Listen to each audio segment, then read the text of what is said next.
Florida soccer All-American and the third member of our crew. Here's Heather Mitz. Yeah, the Gators are ready to get the season underway, but Mother Nature had different plans. The Gators came out here last weekend, and there was a 3-hour delay. During that time, 2.5 inches of rain fell to the field. They were able to come out and get that opening kickoff in, but were called back into the locker room. During the hours of 5 to 11, there were 1,100 strikes of lightning.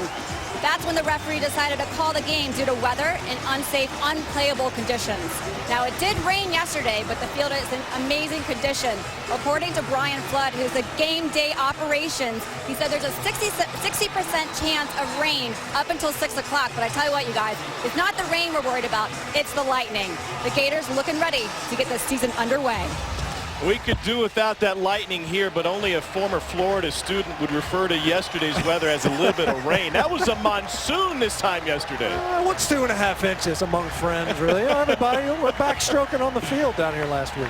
Eastern Michigan won the toss. They've elected to receive. They got off to a good start against Florida when they were last here in 2004. In fact, they scored a field goal on their opening drive and came right back with an onside kick.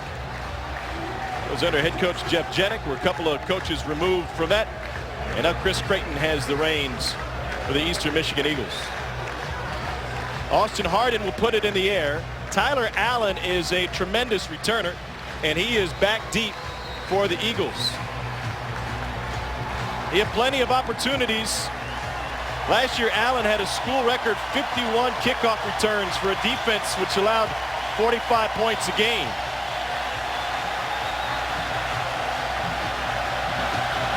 And we are underway in Gainesville. No chance for Tyler Allen. And as the Eagles take the field, we get a chance to meet Stinch's stars for the day. You know, in meeting with the coaches, a lot of evaluation that needs to go on the defensive side of the ball. But the two known commodities for Florida, Dante Fowler and Vernon Hargraves, don't know how much they'll see in the passing game, but Bronson Hill in this rushing attack that Eastern Michigan has brought here into the swamp. Dante Fowler and others on their defensive front, a defensive front that returns all of its components from a season ago, is going to see a heavy dose of power run game behind what is otherwise a pretty sizable offensive front and an up-tempo package that they like to implement on the Eagles side of the offense. And they've made a change at center just for this game. Campbell Allison will be their starting center today. They thought they needed more beef up front. It is his first game action at center, though he saw action there during fall camp. Reginald Bell is the quarterback, and he will run it on his quarterback keeper. Calls his own number, and he picks at first down. You see Bell got a little banged up last week, but they like what he can bring to this offense from a run element. They weren't able to pass the football very effectively last week, but the fact that Bell is a mobile quarterback and can evade rush, the excellent read on the first play from scrimmage. Bell, just a redshirt freshman out of Los Angeles, California. And he wants to throw, but we've got a flag on the play. And there was pressure in the backfield. Right in Bell's face was Dante Fowler Jr. Prior to the snap, false start, 77 on the offense. 5-yard penalty, still second down. And you can understand why Lincoln Hansen, the left tackle, might get a little bit antsy. Fowler had 10.5 tackles for loss last year. You see Fowler right here at the top of your screen. You know, there's a little movement on the inside. And it looked like Leon Orr had a little movement from his inside tackle position.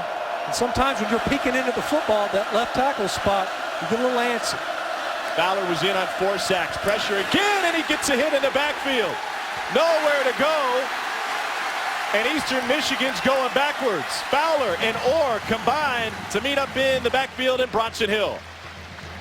Well, Tom, the first play of the game, Dante Fowler got into the backfield. Here he is again, stand-up buck position. And he's in the backfield so quickly. Bell would have liked to have pulled that football and kept it on the edge, but Fowler was all over the mesh point. That leaves 3rd and 8. Bell's strength as a quarterback is primarily his legs, not his arm. He has been an inconsistent passer, though he completed 11 of 16 last week.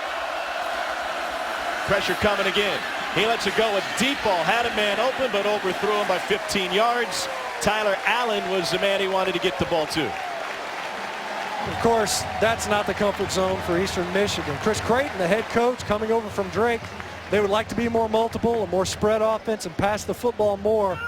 But still, when you get behind the down and distance, a tackle for loss, you're putting your quarterback in a difficult position, and Reggie Bell trying to throw into this secondary. So 3 and out for Eastern Michigan. Austin Barnes is their sophomore punter. 50 punts last year for Barnes. He averaged 40 yards per kick. Andre DeBose stands at his 25. A low spiral. DeBose backed up. Still backing up. Trying to find the corner. Tried to change directions, and he ends up losing a couple of yards on the return after a 44-yard punt. Darius Jackson with the special teams coverage. Stinches stars again now when Florida has the ball. Well, when you talk to the Eastern Michigan coaches, one of the first 2 guys that they'll mention on either side of the ball, Pudge Cotton from his safety position, and Pat O'Connor, who will be inside, who will be outside along the defensive front. But on the offensive side, a much anticipated unit. It's Quentin Dunbar as a receiver in the passing game that needs to emerge, and Kelvin Taylor, who's kind of 1A, 1B with Matt Jones at the tailback position. And it is indeed Jones who's on the field to start the game for the 2nd consecutive week. Driscoll trying to set up the screen. That is complete, and a dance for a couple of yards for Quentin Dunbar. Well, pace will be an issue, as we mentioned, with new offensive coordinator Kurt Roper. Last 3 seasons at Duke, he averaged more than 72 plays per game. And that's a big jump from what Florida did offensively under Brent Peace.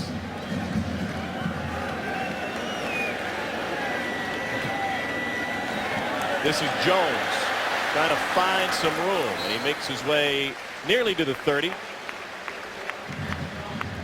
Tom, you hear about up-tempo teams, spread type of teams, no huddle teams. And the idea is, oh, they throw the football all the time. Kurt Roper's offense, when he was at Duke, is about as balanced as you could get. One of the qualities that Will Muschamp coveted, and we've seen already now, 1-for-1 run pass. Clay Burton is the tight end who motions. They'll operate out of the shotgun pretty much the entire game. And that is a first down carry for Matt Jones. Jones is one of those guys coming back off of an injury. Hurt his knee against LSU. Matt Jones, you can tell he's put on some pounds, 230 pounds. That's a big back. They didn't have him healthy last year. He was sick most of fall camp coming into the season. You see, he had plenty of juice in his legs to pick up the needed yardage for the first. It was one of those season-ending injuries for the Gators last year. Driscoll wants to let it go. Deep out, complete for a first down. Dunbar to midfield. And so the pace is just about where Kurt Roper wants it on this opening possession, and he's starting to spread the Eagles out. It's a heck of a throw by Jeff Driscoll. It's an underappreciated one. The ball is in the air for about 35, 40 yards.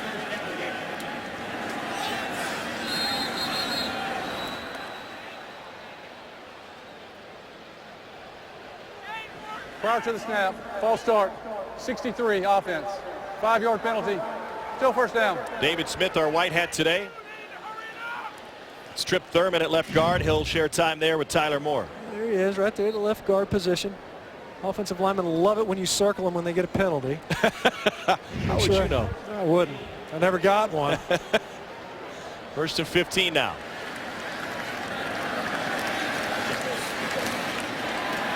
Driscoll gets rid of it in time to Pittman.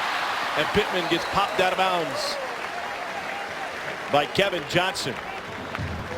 Well, LaTroy Pittman is a guy that's going to have to emerge in their passing game. They're going to sit him in the slot.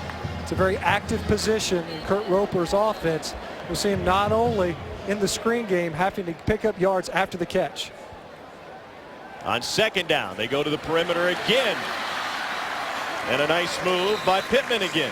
Why is the slot so important to this offense? Well, you see, it's a moving component for this offense. Mainly when you look at it, the receivers will stay in the same position the entire game, but they'll put that slot on either side of the formation depending on what hash they're on. Of course, they've substituted.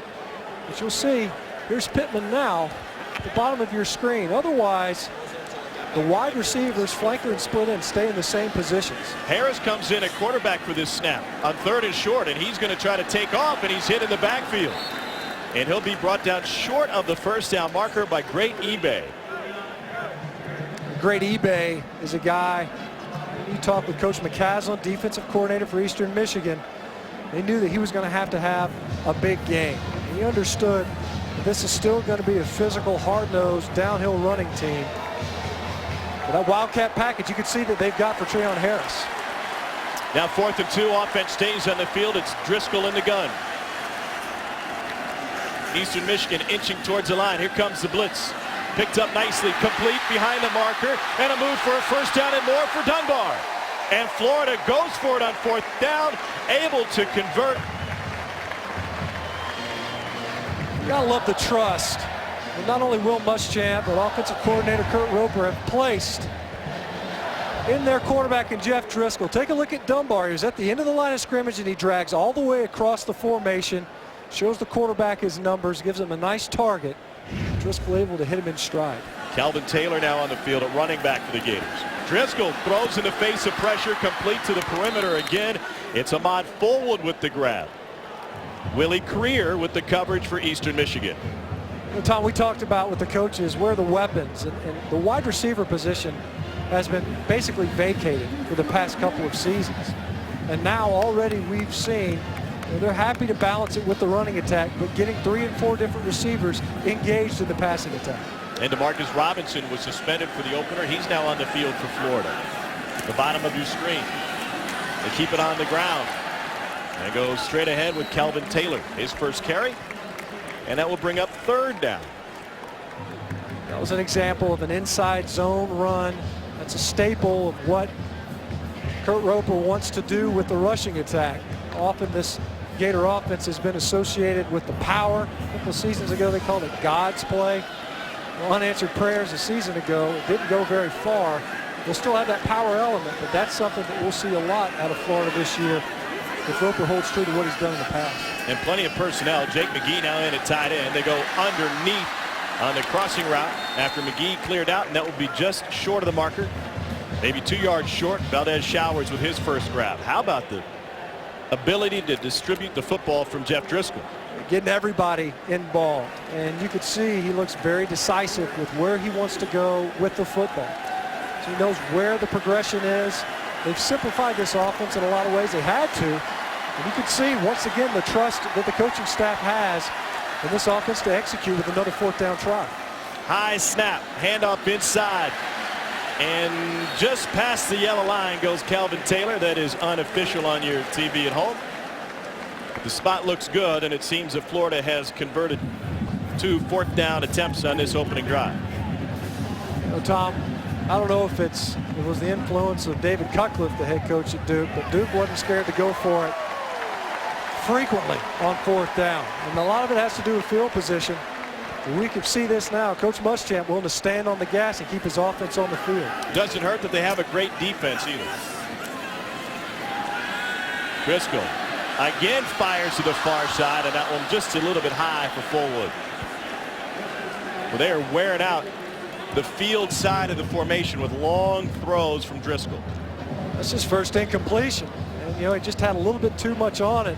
Fullwood's a big guy at 6'4". He just couldn't quite climb the ladder high enough to go up to rein that one in. Up until this point, though, Jeff Driscoll having his way in the passing game. Taylor and Jones now on the field together. Split backs behind Driscoll.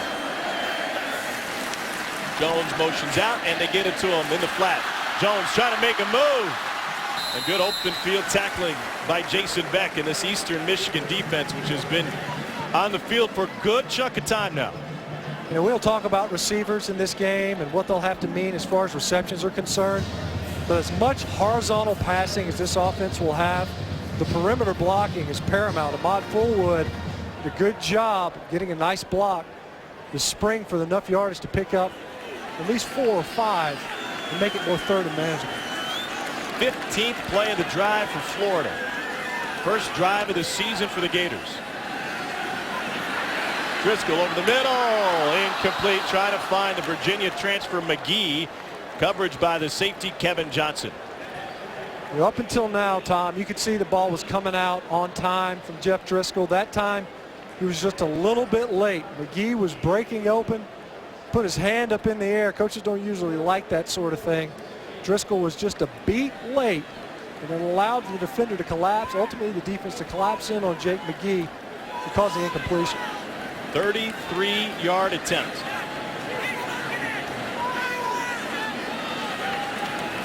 For Francisco Velez. And he puts it through. So the Gators' opening drive was a long one. They didn't find 7, but they worked their way for 3 on the opening drive of the season. Gators and Will Muschamp have the early for a championship again.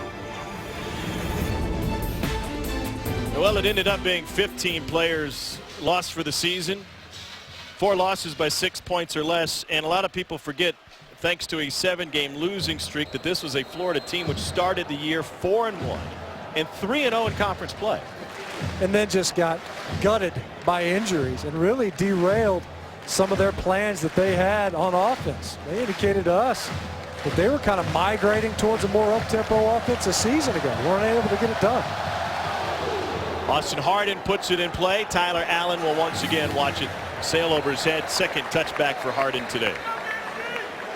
And so Florida with a new look roster and a lot of youth, especially in the secondary, and now the return of these Gators who all had season-ending injuries last year. Driscoll obviously the headliner, but more than just the quarterback.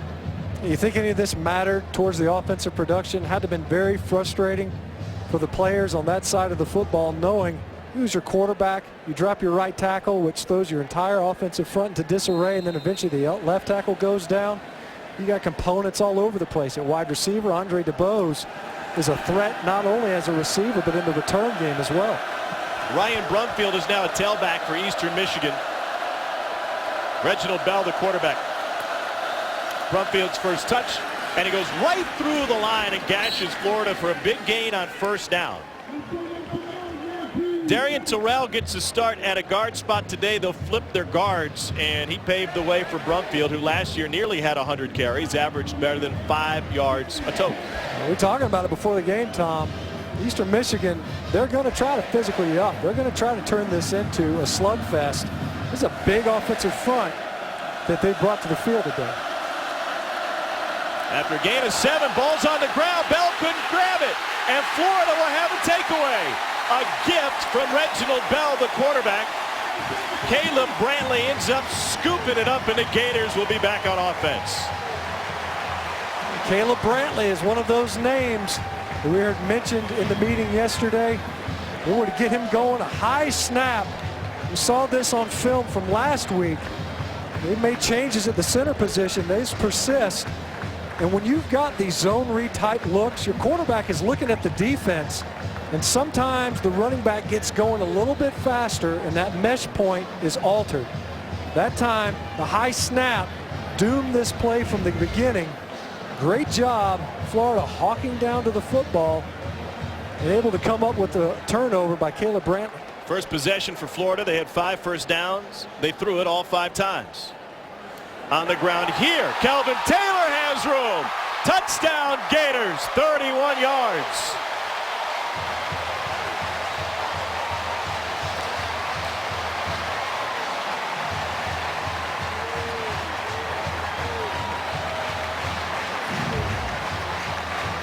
I'll tell you what, he's going to go right here. Right between his guard and center. And Kelvin Taylor, not a whole lot of reading necessary right there, Tommy. No, it's not easy. Just take a handoff, run straight ahead. Don't stop until you're in the end zone. That's the inside zone run. You still see that that's going to be a big part of this Florida offense. Extra point is good, and Florida takes advantage of the takeaway. One play after the fumble recovery, and Kelvin Taylor has his 5th career touchdown.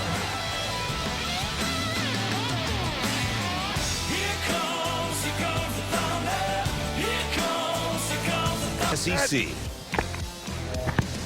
Offensive coordinator Kurt Roper put a GoPro on Jeff Driscoll's helmet to help teach him. Yesterday at lunch, I put a GoPro on Matt Stinchcomb's sandwich to try to help him. I thought the training session went very nicely. I haven't missed my mouth yet with a sandwich. I'll have you know, 100% completion percentage on that. Hey, Driscoll's off to a great start. 8 for 10 passing for 52 yards today.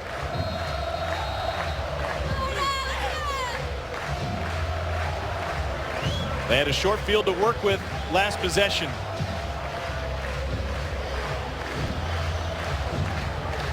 Sophomore kicker Austin Hardin has been busy already this first quarter. He's had 2 touchbacks of his 2 kicks. And that one sails out of bounds. So Eastern Michigan will gain a few more yards on this possession. Gators needed only 1 play to strike after the takeaway. And you could see why, because they put in a spread formation. Basically, they had Burton out wide, which pulls this linebacker out of the box, and that creates vertical running lanes. That's something that Coach Roper was talking about as well. You've got an offensive lineman, a blocker for everyone who's left in the tackle box. And when you get a hat on a hat, there's a lot of room for your tailback to run. That time, Kelvin Taylor, the recipient of good play design and nice execution by his big boys up front.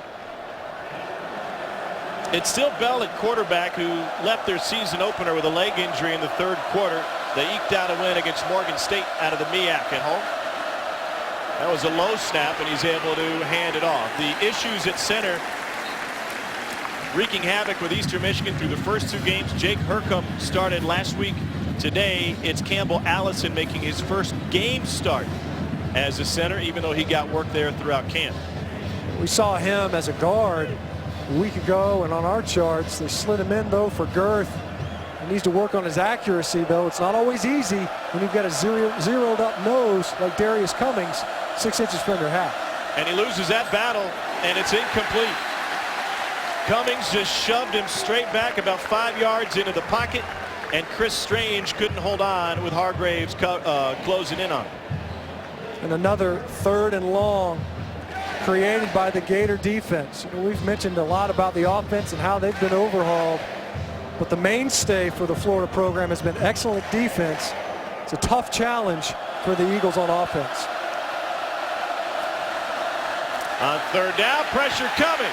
Bell escapes for now, and he floats it out of bounds to the Florida sideline. Ball and Fowler. But it starts in the middle, and Allison's having a tough day. Yeah, another high snap. You see pressure right in the middle. That time looked like Joey Ivey coming in. And when you can collapse the pocket inside out and get edge pressure from your ends, that time from Fowler and Ball, there's really nowhere to go. Bell did a good job just escaping the pocket and throwing the football away. See Coach Creighton trying to settle down his quarterback a little bit in the face of a defense who's without a completion yet. Austin Barnes to punt. A beauty of a kick. DeBose lets it bounce in front of him. Now takes it off the hop. He's got the sideline. He still has his sideline. DeBose tiptoes to midfield. A sensational return after the bounce, and a 48-yard punt negated by a 35-yard return before great eBay finally tripped him up. Florida with the advantage on field position once again on offense when we. All right, Dari, thanks. 2 SEC teams looking to snap lengthy losing streaks. Florida has lost 7 in a row, tied for the 5th longest. Miami of Ohio in the MAC, and then there's Arkansas and Virginia, which gave UCLA a great game in Charlottesville last week. You know, it's crazy. You look at it, you know, Arkansas, Florida, they're competing for SEC championships. In 06, they matched up. Eventual national championship for the Gators that season. And you can see how this league can turn over. They can turn over quickly. You can see programs, they can go from struggling to dominating. We saw that a season ago with Auburn, not only Auburn, but the Missouri Tigers as well. Replay officials took a look at this return from DeBose. They saw that half of his foot was out of bounds, so they're going to back it up a few. Be a 9-yard difference. Either way, great field position for the Gators in this one so far. Pretty much midfield, their own 47, the average start for these drives. It's part of the reason why you can get some quick scoring strikes if you can play on a 50-yard football field. Their opening drive lasted 16 plays, resulted in a field goal. A throw on first down again. Driscoll pressured. He gets hammered, but lets it go, and we got a flag on the play. Deep ball from Driscoll. Dunbar, the intended receiver, and Tillman with the pass interference.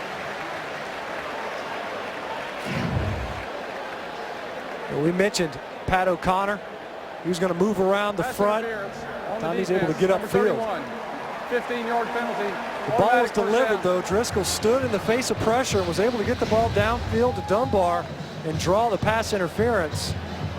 But Mike Summers, the new offensive line coach here at Florida, they're not going to be pleased with the fact that their quarterback has taken a hit. 66 sacks the last 2 years allowed by this Florida offensive line. Matt Jones has it. He has Green in front of him. Another Florida touchdown.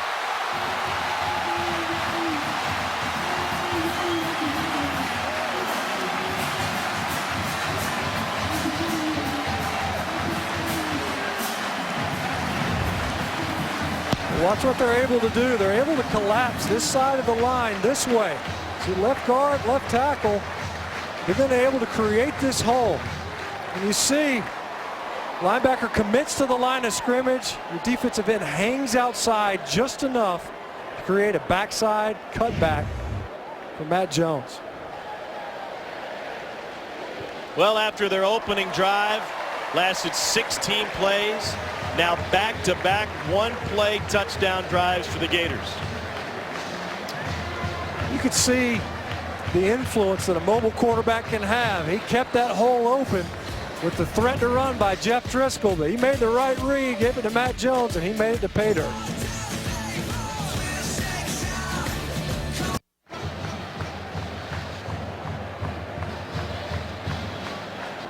(17-0) Florida with the lead over Eastern Michigan. I'd say Kurt Roper's offense looks just fine. Well, you know what? One of the things they wanted, in addition to productivity and sustaining drives, was explosive plays. And we've certainly seen that. They defined it a run of 10 yards or more, a pass of 20 or more. They've ripped off a couple of long touchdown runs. Second straight kickoff to go out of bounds for Florida after 2 touchbacks from Harden. Tonight, SEC Network's full day of gridiron action concludes at 7:30 as Sam Houston State takes on LSU and Lamar heads to Texas A&M. Go to secnetwork.com/channel to find the channel number in your area. The games are also available live on Watch ESPN. What an opening week win for Les Miles and LSU. They come back like that in the second half after getting rocked in the first half. They couldn't run it, and they were getting run on. And that is not what LSU does. They have hung their hat on the ability to play physical in the lines of scrimmage. It wasn't until the fourth quarter until the Tigers finally woke up. And it seems that was a bit of an elimination game week 1 for Wisconsin when you talk about national championship hopes and the new college football playoff, and a big blow to the Big Ten, especially considering the Badgers. Prior to the snap, timeout. Eastern Michigan, their first charge timeout of the first half. Considering the Badgers were in position to win that game. But that went by the wayside. Eastern uses a timeout. Back in a moment.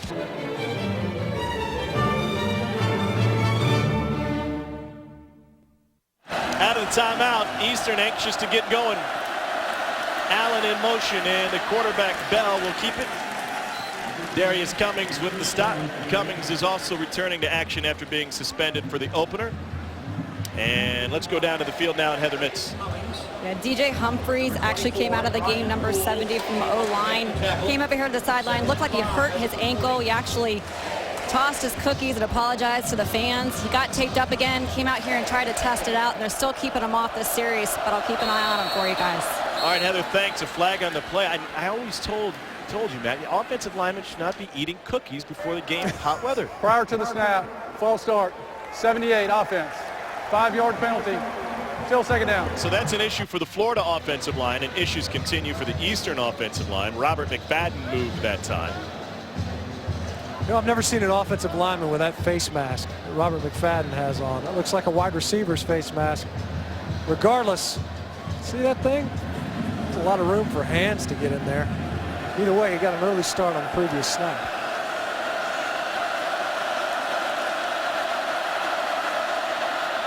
Bell to throw for the first time, and that is complete, but just short of the first down for Dustin Creel.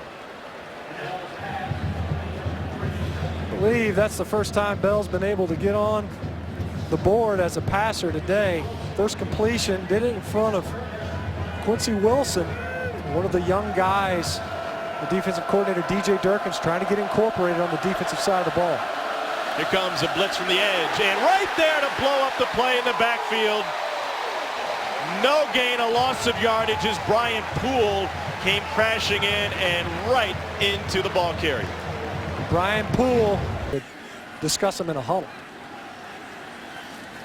On 2nd and 10, Driscoll goes down the left sideline this time. And that is caught for a Florida first down. Dunbar gets the ball and a flag on Ray Tillman. It's the second time Tillman's been flagged today. And it's a gain of 42. Dunbar, it's a free release off the line of scrimmage. He kind of okey-doked Tillman a little bit at the line of scrimmage. Dead-legged him a little bit. Was able to get enough separation, great concentration to rein that pass in. We were just talking about explosive plays during the break. Where are they in the passing game? Only one, now two 20-plus yarders. We're seeing a willingness to stretch the defense. Quentin Dunbar able to come up. The previous one with LaTroy Pittman and Driscoll clearly on different pages. That time Dunbar looking for the pass. Over 100 yards passing now for Driscoll, looking for more. And Brandon Powell gets popped for no gain. Willie Creer with the stop for Eastern. This play by Willie Creer coming up from his corner spot. We get down here close to the red zone. Play quarters coverage sometimes. They're able to look into the backfield and pick up backs scatting into their area. Creer able to come up and make a solid open field tackle. 10th play of the drive coming up for Florida.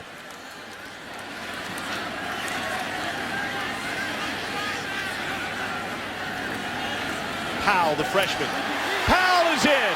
Third rushing touchdown of the day for the Gators. Third different running back to do it.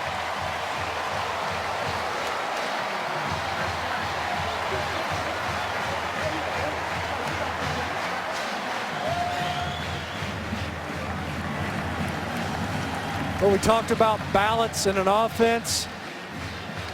Right now, you're looking at an offense that's hitting on a lot of different cylinders, able to pick up a couple of third downs in this possession to extend the drive and ultimately get it down in the red zone and convert. Extra point is good. Florida leads 24-0. The big throw to Dunbar set this one up. And Powell with his first career score. Florida 24, Eastern Michigan nothing. Austin Hardin has booted his last two kicks out of bounds for penalties after a pair of touchbacks. Yeah, Driscoll's been on target. Austin Hardin has about 50-plus yards to work with sideline to sideline, having a hard time keeping it between the boundaries. Chance for a return from the goal line. And not quite to the 20. Well, Eastern Michigan's season was tragic in many ways last year, not the least of which was the October murder of one of their teammates. Demarius Reed was murdered last October. They came out and played the next day, but the after effects from that murder still being felt here today in the Swamp. For more, let's go down to Heather. 3 Eastern Michigan football players did not make the trip to Gainesville after being charged with misdemeanor assault on Sunday. Senior defensive back Darius Scott and junior wide receiver Quincy Jones and Jay Jones were charged with assaulting the cousin of a man who pled guilty to killing Eastern Michigan wide receiver Demarius Reed last year. The players were held out of the team's season opener against Morgan State last Saturday, one day after the alleged attack occurred. The players are scheduled to appear in court on Monday. The school said the suspended players aren't allowed to participate in team activities or be on campus while the school investigates the situation. Heather, thanks. So the tragedy in many ways continued. Eastern came out the very next day and suited up to play against Ohio, a tremendous Ohio team. And that opening kickoff was taken back by Tyler Allen for a touchdown. So they played with emotion that day, and the emotions, as you can imagine, still getting the best of some of Reed's dear friends. Charlie Batch came back and spoke to the team before fall camp, and one of the issues that Batch discussed with this team, longtime NFL quarterback, is how Eastern was a family to him, as Tyler Allen has a nice carry around the end. And that while Charlie was in school, he lost his sister, and how the football program as a whole was close enough as a family to help him through the grieving process.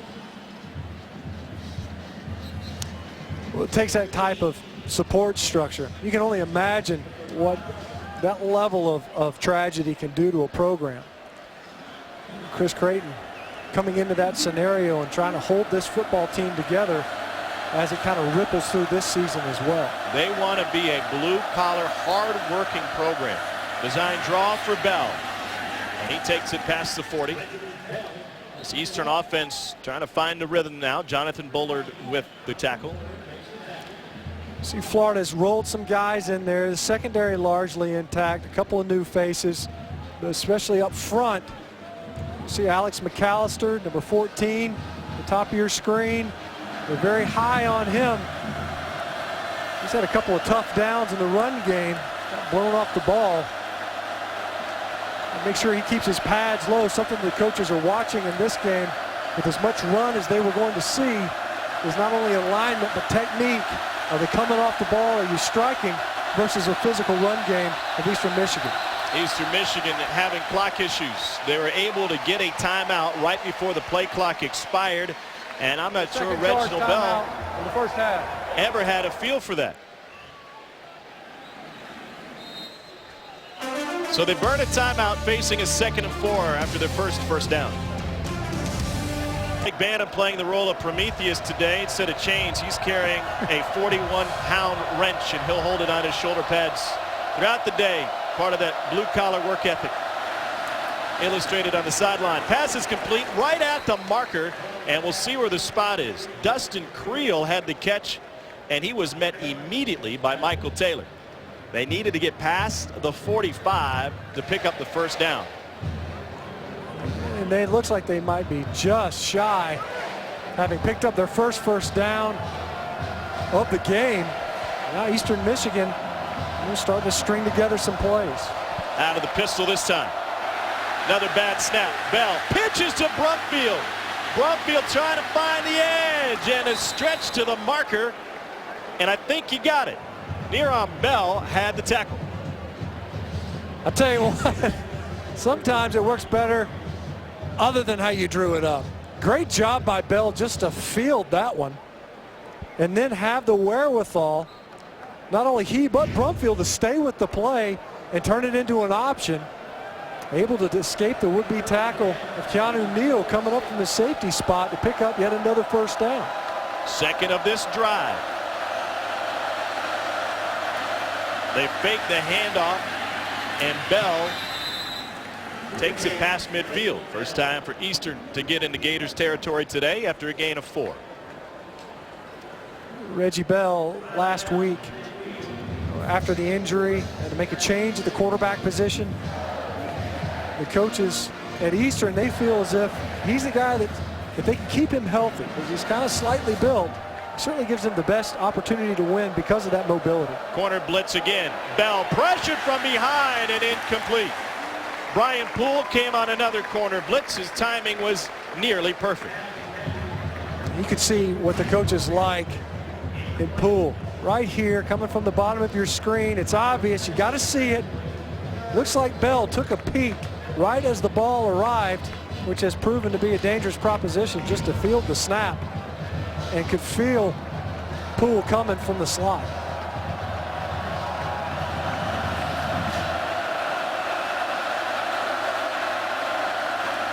Bell pressured, ball stripped, it's loose, and it is covered after ball stripped it. Antonio Morrison recovered it. And to add insult to injury, there are 2 Eastern offensive linemen still on the turf that need attention. That time, He was near on ball. Great get off. He's able to get upfield quickly, and what you'll see sometimes, both offensive tackles, they're trying to run the arc and push their pass rushers by, and instead this time it looked to me like Andrew Wiley got rolled up right there at the tail end. Lincoln Hansen, the left tackle, got to his feet and left the field. And now Andrew Wiley being helped by the athletic training staff of Eastern Michigan. And he doesn't look too steady on his feet. This will happen, especially when you've got two pass rushers able to get upfield so quickly. You can see they're just trying to sell out to keep their quarterback clean. Instead, they end up injuring one another. Second turnover for Eastern Michigan. Just when they were starting to put together some drives, string together a couple of first downs off a play that certainly wasn't drawn up that way off the option, only to turn the football over. They go 5 wide this time. Bring Taylor back to the backfield. They scored on their first play after the first takeaway. It was on a Kelvin Taylor run, but now delay of game. Prior to the snap, delay of game, offense, number 6, 5-yard penalty. And so to back them up a bit. Certainly not a penalty you would anticipate having. As much talking as we've done about tempo, but as we've mentioned, Florida's had a more deliberate pace offensively than some other teams that you'll find in the Southeastern Conference. Pull in the left guard. Room for Kelvin Taylor. 4 yards on the carry. Kevin Johnson with the stop. You're talking about tempo and how Florida stacks up in the SEC. So far today, 216 yards of offense. Already 1 touchdown off of an Eastern Michigan turnover.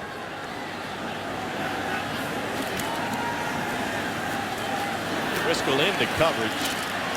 It's good for a 3-yard gain to the tight end, Clay Burton. Pudge Cotton had the tackle. You could hear those in attendance here today, almost like a collective groan. A little concerned with that decision by Jeff Driscoll. Try to force one in. Not certain that that was where he needed to go with the football. I don't know if he predetermined that he was going to go there or not. Regardless, excellent coverage by Pudge Cotton, one of the leaders of the Eagle defense. Florida has converted 3 of 6 third down opportunities today. Eastern Michigan brings 4. Driscoll goes outside, and that's good for a first down to Burton. Well, you were talking about tempo within the SEC. There are still a few teams that keep it slow and have had success. Of course, Alabama, Georgia, and LSU, and then now the up-tempo teams outnumber the traditional offensive numbers. Right, I never thought that we'd say it about Florida migrating to the tempo column. And Alabama, they did come out lightning quick today, their first couple of possessions versus Florida Atlantic.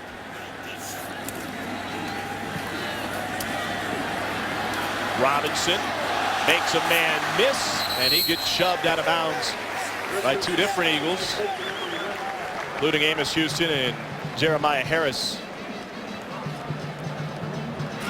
Tom, you can see what the idea is with some of these, the horizontal passes, the sideline to sideline throws. When you've got athletes that can make people miss in space, and if they can shake that first would-be tackler and get upfield quickly, as Robinson just demonstrated, it's not free yardage, but it's a lot easier than slamming your head into the tackle box. Big hit right at the line of scrimmage by Travis Linzer. We're talking with Kurt Roper yesterday about the tempo that he wants to run. And the injured player for Florida is the talented tight end Jake McGee, who transferred in from Virginia as a graduate student. And not a good sign for McGee in his first game in the Gators uniform. Jake McGee, as you mentioned, eager to get going here with this new school. He's right here. As he comes off the ball, he gets rolled up. You end up seeing this is left knee. Trenton Brown was able to rolling the defender. I couldn't tell which D tackle, but ultimately Jake McGee goes down. Looks to me like a knee injury. Not good for McGee. Back to the Swamp in a moment. 20, guys. All right, thanks, Dari.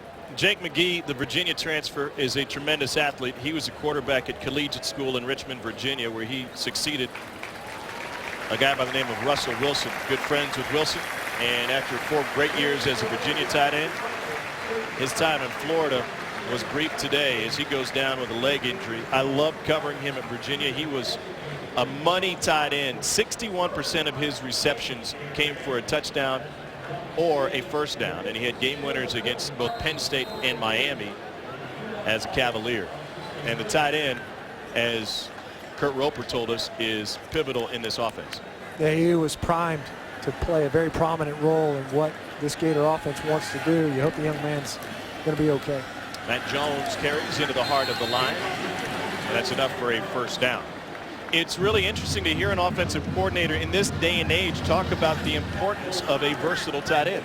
But you know, when you look at some of the up-tempo teams, the teams that like to stay in the same personnel groupings and run multiple formations, Ole Miss and Evan Ingram, Texas A&M and Cameron Clear, that tight end, that H-back, whatever they call it, he's a big piece of it. Driscoll wants to take off by himself, and he will slide down and got a bump afterwards. There's a flag back at the 26-yard line.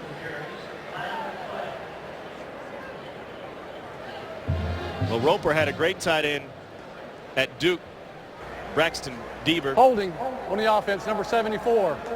10-yard penalty from the previous spot. Replay, first down. He was lost to a torn ACL in fall camp. Just a reminder, and both David Cutcliffe, Kurt Roper, and a lot of people in Durham deserve credit for this. Duke played for the ACC title. Duke.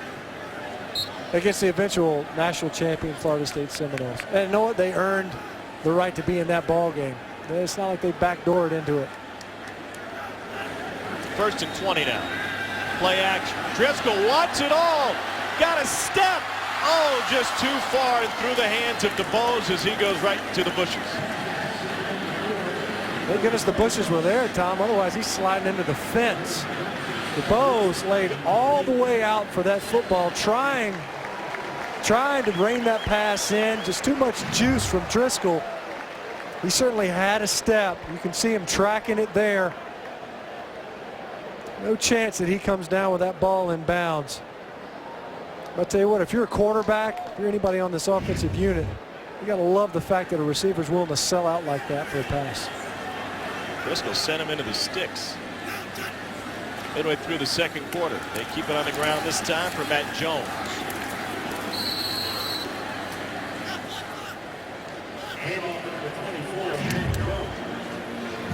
See that ball as it comes into the picture. DeBose ends up taking out some photographers, able to come up with a catch. You know, he's excited though. DeBose, he's one of those guys, you know, he played in a spread offense in high school. He's one of the players, he thinks he's going to be able to factor into the offense in a much bigger way than he has been able to in the past. Florida needs a big chunk here. 3rd and 17. Blitz coming straight up the middle. Driscoll lets it go to the outside. It's complete, but well short of the markers. DeMarcus Robinson. Ray Tillman with the stop. Good job by Ray Tillman. Coming up in coverage. Robinson's able to make the completion in front of him, but to bait the tackle in open field like that. Marcus Robinson, we've already seen him demonstrate an ability to escape, make yards after that catch, but Eastern Michigan chalked this up as a small victory in Florida to a field goal attempt. 36-yard attempt for Frankie Velez, and he punches it through. A couple of three-pointers for Velez, a former walk-on, earned his scholarship during fall camp. Gators with a 27-0 lead. Let's go down to the pitch and check in with our soccer star Heather Mitz. I'm over on the Eastern Michigan sideline. Andrew Wiley, offensive lineman, came out, was getting his knee checked, is getting further evaluation, but also Brogan Roback, the quarterback, is over here warming up on the sideline. He had a little bit of time last week in place of Reggie Bell, who had the injury. Might be making a change at quarterback. Keep an eye on it. It wouldn't surprise us to see Roback, Heather, especially since he was successful in his first drive last week. That was a 10-play, 76-yard drive when the sophomore Roback entered the game. Florida caps a 10-play, 25-yard drive with the field goal.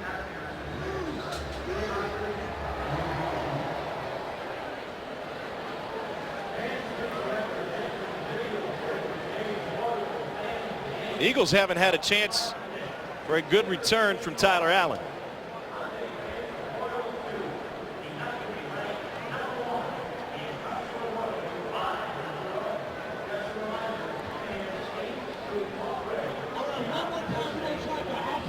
Six and a half minutes to go before the half. Not only is Florida's offense rolling, the defense has looked great. Knock on wood, we haven't seen one bolt of lightning yet. Don't even speak that into being, Tom. Especially after last week. We have, I don't know, tens of thousands of people coming into the press box to assault us. To even suggest that. Well, they heard there was a bulldog on campus. You guys usually don't show up in Gainesville. From the 2. And Allen brought down short of the 20-yard line. So former Georgia offensive lineman Matt Stinchcomb. What did you expect to see out of Florida's offense, and how does that match up with what you've seen so far? I think it's as anticipated. You know, you could see early on, especially in the first quarter possessions, incorporating a number of different receivers. Jeff Driscoll able to distribute the football very accurately and effectively. What's been a little bit surprising, and I know there have been some big runs, but the ground game from a consistency standpoint, maybe setting the bar a little too high, has been a little up and down. There have been some moments where I would have anticipated that the offensive front would have asserted itself a little bit more. Brogan Roback is in the game, but he hands off on the first snap. We got a flag on the play, and no gain for Bronson Hill. It was a close competition throughout fall camp between Reggie Bell and Brogan Roback. Former Penn State quarterback Rob Bolden, also an LSU transfer, was also in the mix. Bolden played wide receiver at LSU, though he didn't see the field, and so his arm took a little while to come around. He's had to work through that end of the playbook. Personal foul, hands to the face, number 8 on the defense. 15-yard penalty, automatic first down. That's Leon Orr, who draws the flag. Roback, the only returning quarterback with game experience. 4 touchdowns, but 5 picks last season. And you could see 42%, certainly not a completion percentage that any offensive coordinator would be looking to build around. On play action, Roback rolls, found his man, but out of bounds was Bronson Hill up the sideline. Roback had some work to do this offseason. He was able to add 30 pounds to his frame. Like me, he was eating 6 to 7 meals a day. You know, 3 of those are optional. But he also shortened his throwing motion, and that's a lot of work for a quarterback to put in one offseason. Especially to end up being a backup. Now, obviously a backup that's able to get in the lineup. Play action again, trying to buy time, and on the run he completes it for a first down to his tight end Tyrese Russell. Tyrese Russell he's been quiet throughout this first half, but he's a weapon for them at tight end. They're moving the pocket, recognizing the Gator defensive front, able to get pressure quickly, able to complete the pass from Jabari Gorman, one of the holdovers, a veteran player from the secondary at Florida a year ago. Gorman made 5 starts last season. Play action again. Roback flips it out of the backfield to Darius Jackson, and he gets submarine past midfield. He stays inbound and they'll keep the clock rolling. Nearing 5 minutes to go in the half. You can see Kalen DeBoer, you recognize man coverage, have the receivers run off the perimeter defenders, and little half rollouts start hitting the Florida defense in the secondary out in the flats, stretching the linebackers. This time they keep it on the ground and maybe a yard straight ahead. Bronson Hill had 114 yards last week. Bronson Hill, we hit him coming in. Maybe one of the finest running backs that you could find in the Mid-American Conference. Quiet so far in this game. Not a lot of running room between the tackles. 3rd and 5. Tight end has it, but well short of the first down is Russell. Good coverage by Florida and Keanu Neal. Keanu Neal was a name that was mentioned by defensive coordinator DJ Durkin yesterday. He expected him to have a pretty big game. He had a missed tackle on the first 3rd down conversions of the game on what ended up being an option play. At that time, able to come up, make a tackle, and deny the yardage needed for a 3rd down conversion. It is a young but inexperienced secondary for Florida. Anxious to see how they will perform today. Vernon Hargreaves set to return. And he takes a fair catch, and he does so inside his own 10. 37-yard punt from Eastern Michigan. All Florida so far today. Hey, Darren, thanks. You know, we were watching earlier. We noticed that Coach and Booger swap spots. So they're playing one to the field side and one to the boundary. Is that what they're doing this week?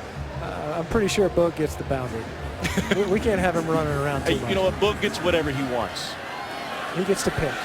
Mac Brown is in the backfield. Driscoll looks right, still looking, and he's going to lock one deep down the sideline. Incomplete. Andre DeBose got his hands on it. He just couldn't bring it in. Covered by Willie Creer. Well, you look at when you're throwing from the opposite hash, this ball's traveling about 50 yards in the air. See Coach Muschamp in the background. You know, he likes the explosive plays. We've seen a couple in the passing game. We've seen some where it ends up being a pass interference. That time cleanly defended. They've gone 5 wide in the motion to 4 by bringing the tailback back into the backfield, and this time trying to find a wide receiver screen. C.J. Wharton, the freshman, with the grab.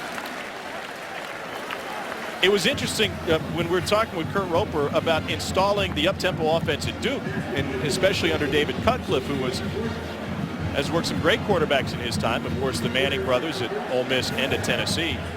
And he said, you know, Coach Cutcliffe has never been an up-tempo guy, so when we installed it, he really left the installation up to me. The only words I got were, it's not fast enough. It's still not fast.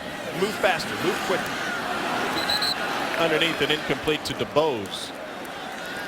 And so what Kurt Roper has attempted to do to simplify and streamline comes with the way they line up on every play, which we've discussed a little bit, just flipping the slot, and that's it. And if the ball is on the right hash, then the slot, the default alignment for him will be to the field side. And if they're in the middle of the field, you'll see his quarterback, Jeff Driscoll. He'll determine which side the slot receiver is to line up. They had to streamline a lot of it because when you want to go faster, you have to accelerate the ability to communicate to 10 different guys in a moment's notice. First Florida punt comes with 2:48 to go in the half. Kyle Christie puts his leg into it, and Tyler Allen lets it hop on the logo. Florida will down it at the 37-yard line. 46-yard punt. So the first punt for Roper's offensive unit today came to Gainesville from Duke, where he coordinated perhaps the most entertaining game of last college football season on New Year's Eve against Johnny Manziel in the Chick-fil-A Bowl. I asked him if that was a fun game to call or if it was stressful. He said the stress and the butterflies came because I knew I had everybody in Gainesville watching how we were going to perform that day. Yeah, he had a bunch of constituencies to please. Yeah, your family's watching, you know, the folks that are supporters of Duke football, and then everyone in Gator Nation wanted to see what is this offense that we're getting, and it looked pretty good in that game. He was hired in Gainesville the week before. Best starting field position of the day for Eastern. They can't take advantage as Tyler Allen saw it go between his hands. You can see Robach, though, already they're willing to let him cut a few loose. This is just a drop. That's a well-thrown football. Tyler Allen with an opportunity to bring it in, and he's still running. 2 or 3 steps on Brian Poole. Pressure coming from the corner blitz again. Rollback evades it, and on the run fires incomplete. He had 3 receivers in the area, went past Creel. Hey, here's a danger for Eastern Michigan as they go up tempo. Last week they ran 86 plays, but if you go up tempo and you don't complete passes, you're just going to give it back a lot quicker. Yeah, next thing you know, the first punt that your defense is able to force, they go onto the sideline, they get three snaps worth of rest, and then right back out on the football field facing a 3rd and long. Pressure coming.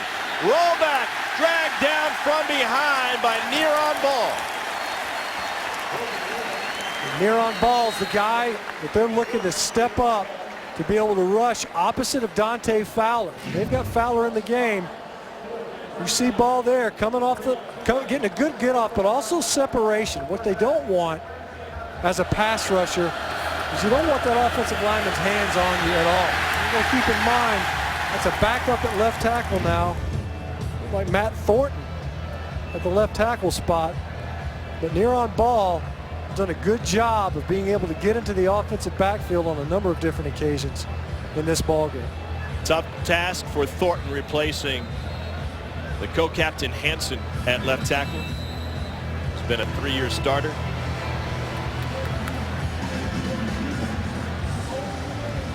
Couple of incompletions and then the sack. Now 4th and 15. And what have we had? 25 seconds go off the clock since the punt. Yeah, you hit it, Tom, is that when you start going into a more up-tempo, trying to rattle off a couple of plays, if you don't convert, you're just kicking that football right back to your opponent. Andre DeBose stands at his 20. Short kick.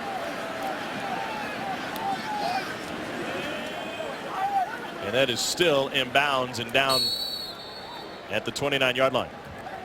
Monday at 7 on the SEC Network. Join Dari Noka, network analyst, discussing all the SEC news of the day on SEC Now, presented by Regions Bank. Also live on Watch ESPN. They left your name out of the promo, partner. Are you there Monday? I am there, yeah.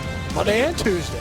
What are you going to talk about? Good thing you're getting those hotel points. What are you going to talk about with this Florida team through a half? Well, you could see early how quickly they want to get the receivers engaged and how they're willing to let them make plays, not just downfield. We've seen a couple of downfield throws, but let them shake some folks loose at the line of scrimmage to get the ball in the playmaker's hands.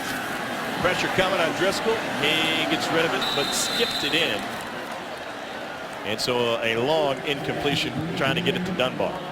We've hit that a couple of times, throwing it out from the opposite hash and how far the ball has to travel. That time, though, Driscoll, he just didn't get enough on it. You see the ball. Dunbar tries to come back for it, clearly skips off the turf. I'll tell you what, the turf has held up really well considering what it's been through. It rained all day yesterday. Well, it's called the Swamp. 17 completions to 10 different receivers for Driscoll. And to his tight end, Clay Burton again. And Burton forced out of bounds by Ray Tillman. With the injury to Jake McGee, Clay Burton is a guy who's going to really need to step up. Florida's going to have to figure out what they're going to do to augment that position if McGee ends up being out for an extended period of time.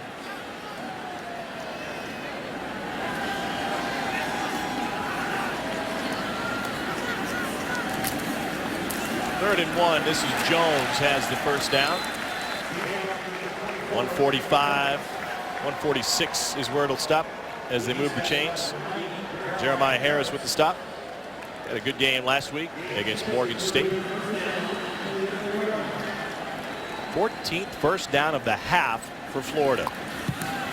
Look out to the tight end again. And Burton with another grab. Clock rolling, under 90 seconds to go in the half. Florida trying to strike again. You see, this is, from a situational standpoint, this is perfect. To be able to get your offense in a 2-minute drill against live bullets versus defense. Driscoll looking for his tight end, Burton again. Third consecutive grab by Clay Burton. You can see, we mentioned it. It's not just the versatility that a tight end allows in this offense, but he figures pretty prominently as a pass catcher, as a blocker, and what Kurt Roper wants to do.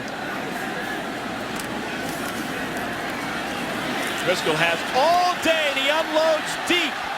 Incomplete, and here comes the flag. That was Brandon Powell, the running back, matched up with a linebacker, Nathan Adams. It looks like another Gator offensive lineman. He is Trip Thurman, left guard down. Pass interference on the defense, number 36. 15-yard penalty, automatic first down. DJ Humphries has already gone down. Offensive lineman, they wanted to rotate him, dropping, but you see Driscoll. He liked Powell all the way. You see Nathan Adams, he was running stride for stride, and he panicked there towards the end. He had pretty good coverage. I'm not sure that Driscoll wouldn't have wanted to go on to LaTroy Pittman, who had shaken loose on an out route. Regardless, the pass interference, able to pick up a first and move the ball down.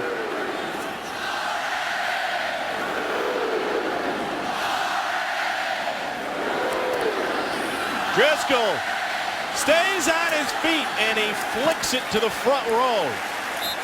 How did he get away from Mike Brown? Tyler Moore now in at left guard, and Brown came right by him. Yeah, you see it already, just coming in. Just like me. Yeah, right there, right at the line of scrimmage. Tyler Moore just came in for Trip Thurman. The coaches mentioned that they're going to rotate those inside three. He just got beat right now. Chaz Green is now at left tackle. That is complete to the sideline. Lamont Fullwood inside the 21. Outside of the pressure, operating very effectively, moving the football down the field, working the boundaries. And went for the home run ball. Pass interference, able to move the football down the field. And already Clay Burton with a number of catches, able to work the right side of the formation into the boundary. Timeout taken by Eastern Michigan. It's their final timeout as Florida, Eastern Michigan, looks at a their third and 2. Final timeout in the first half. Jeff Driscoll's on the Davey O'Brien preseason watch list as one of the best quarterbacks in college football, and he's off to a great start. He was on target, looked very comfortable right out of the gate. You mentioned we missed the opener. They wanted to get going a week ago. He's able to incorporate 10 or 11 different pass catchers in this game, spraying the football around, out wide, hitting tight ends, incorporating the slot receivers, getting the ball out wide. See, very effective in this offense so far. Good decision making. There's been a couple that I think that he'd want back. There's never a perfect game, of course, but you can see that Jeff Driscoll, it's not just the way they got him lined up. The difference 5 yards can make by running this offense out of the shotgun. Well, he's playing with more confidence, according to his offensive coordinator, and better leadership. He is 4 of 6 on third downs today.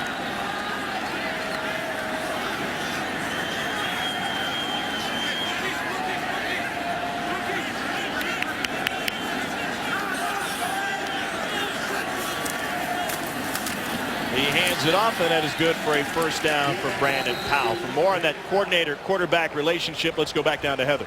Well, Jeff Driscoll was chomping at the bit to get back out here on the field, you guys, after his injury last season. And one of the reasons why he says he has more confidence thanks to Coach Roper. This high-tempo offense is just what he's been looking forward to playing. He was recruited to come here to play it, and obviously so far, it's going well for the Gators. Yeah, good things come to those who wait. Burton takes it out of bounds to stop the clock. It's not just Jeff Driscoll that's waited on it, that's for sure. We mentioned Andre DeBose. These receivers, the receiver position in general, has got to have been saying, look, it's not like we're running a triple option offense. We are not a part of this. We don't want to block. We'd like to catch a few passes. That's certainly been, that wish has been fulfilled so far in the first half. Here comes a corner blitz. And nearly picked. Mike Steele had it in his grasp. Came after Pudge Cotton. Found Driscoll in the backfield. Matt Jones, he just kind of paid that block a little bit of lip service. Oh, matador action. And next thing you know, you've got a pass rusher in your quarterback's face. Like Steele's. I don't know, Driscoll might have caught him, but there wouldn't have been a lot of folks between him and the other end zone. Long out route, incomplete, and now those Eastern Michigan cornerbacks are cheating up a little bit. Cotton and Creer with the coverage.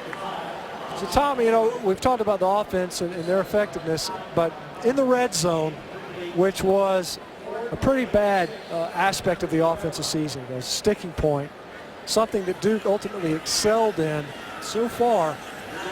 We've seen 3 field goal attempts now, and they get inside the 20, are unable to punch it in.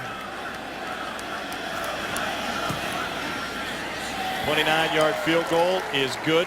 Florida last year, 119th in the country, only 19 red zone touchdowns. You know, some of those, you know, they had 3 red zone turnovers versus Miami a season ago. There's 13 times where they entered the red zone and they came away with no points. So you don't turn your nose up at a field goal.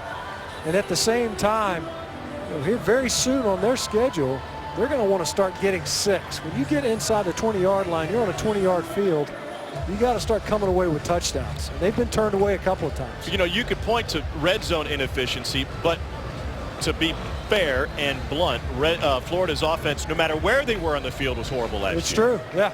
Well, and of course, as ineffective as they were in the field, once you get it down there in that scoring area, to come away with no points 13 times, that's how you end up with 18 points a game. You rewind all the way to 2012. As good as the defense as they'll field this year, as Florida will put on the field, you don't need a ton of points. Kurt Roper mentioned it. It used to be about 24 points as an offensive staff. You come and say, we need to score 24. Now it's more, you know, can we get 30? Can we get 30 points? That's where this conference is kind of migrating. We've seen a bunch of up-tempo teams, high-octane offenses. This defense is good enough on this Florida sideline to where you don't have to light up the scoreboard. That'd be good for like 7th or 8th best scoring offense in the conference a season ago if Florida just averaged 30 points a game.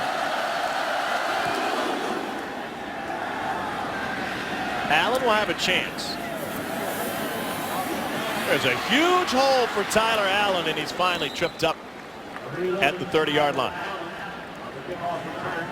And so Eastern will get a snap off, perhaps. And those numbers you talked about that Kurt Roper discussed, that's when he was with David Cutcliffe and Philip Fulmer at Tennessee. That's what they thought they needed in terms of points per game in the SEC to win. And he said, and we knew, depending on the opponent, that there are some games we needed less, that our defense would step up. Yeah, you can look at it. Look, the 2012 Florida Gator football team is the perfect case study for playing great defense and shortening the football game, just grinding it out, not needing a ton of points. In a lot of ways, the game has changed. And head coach Will Muschamp realized they got to start scoring some points on offense. Well, that defense is a big reason Driscoll is 11-3 as a starter. He's looking to go to 12-3 with a victory here today. And that first half, all Gators, and they'll have the chance to take the second half kickoff as well. 30-0. Defense with a couple of takeaways. Driscoll 178 yards passing on 22 completions. 5 different rushers and 10 different receivers. And Heather is standing by with Will Muschamp. Coach, 3 different running backs scoring. How's this high-tempo offense working for you? Well, when we play that many snaps, we got to play a lot of guys. Fortunately, we've got some very good players at the position.